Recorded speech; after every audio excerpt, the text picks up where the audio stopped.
Alright, that's good. Alright. Calm down, baby. Shh. We're making a video. Alright, lesson 95, appreciating poetry. This lesson I think is going to be fairly simple, and I'm going to let you read most of it, but we are going to run over a couple of the main points.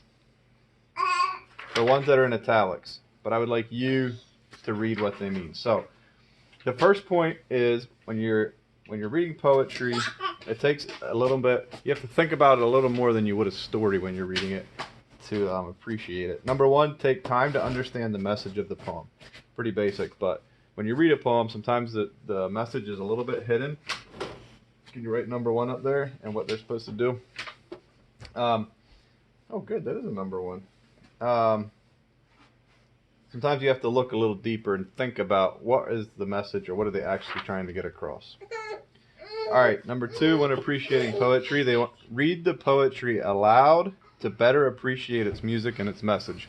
So when you're reading it in your head, you don't necessarily tend to flow with the rhythm and so forth. You don't necessarily tend to make it sound like poetry. Don't do that again.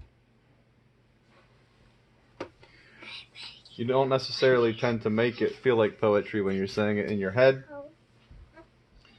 So when you read poetry, read it out loud so you can hear the music and the message. And like I said, I'm expecting you to read under these points. They say more than I'm saying, but since it's fairly simple, I'm just going to hit the main points. Can you write number two? All right. Number three. Notice any unusual rhyme or rhythm patterns. So many good poems have rhyme and rhythm that are very common. However, sometimes a poet will skillfully use unique patterns to make a certain contribution to the meaning of the poem. So you want to keep notice to that. They're not necessarily using something out of a pattern just because they couldn't make it fit, but sometimes they do it for a reason. So that's number three. All right, then number four, read a poem by thought, not just by line. So sometimes the end of a sentence will come in the middle of a line and not necessarily at the end. You forgot to write about number three. So you want to read your poem by thought and not just like cut off at the end of every line. Because sometimes it will make it sound like it says something different than it actually does if you read it by line and not by thought. Yep, that's number one. Yep, now go number four. Write down number four, what they're supposed to do. There you go. Need to push a little harder. Number five, learn to recognize figures of speech. So figurative language in a poem might be veiled or it might be not very clear, like it might be a little hidden. And sometimes if you don't actually try hard to think about what it's trying to say, you won't understand what they're actually trying to get at. You might think they're actually saying something is something else when actually they're using a figure of speech to explain it. All right, that's number five. Number five, push nice and hard. Oh. That's number five? Okay. Number six. Consider the poet's choice of words. And we talked about this one of the last lessons about connotation. So, and denotation. When you're reading a poem, think about specifically why they use the words they use, because they might be trying to. There's something on there. That's okay. On. That's okay. On that.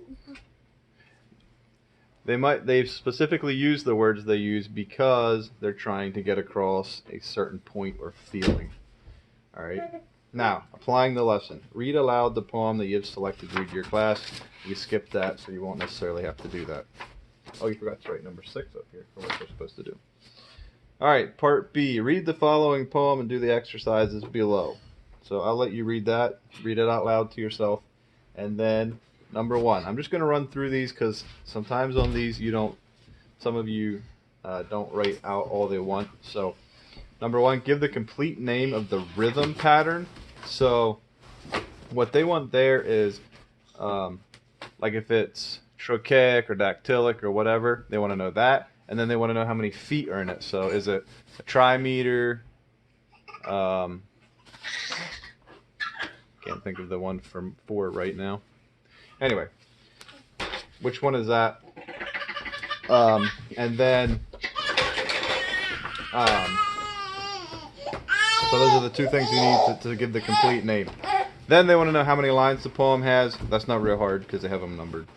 Letter C, which types of poetry described in lesson 94? You're going to have to flip back and look, but they want to know, like, is it a quatrain? Is it free verse? Is it a sonnet? Is it all the different options back there? All right.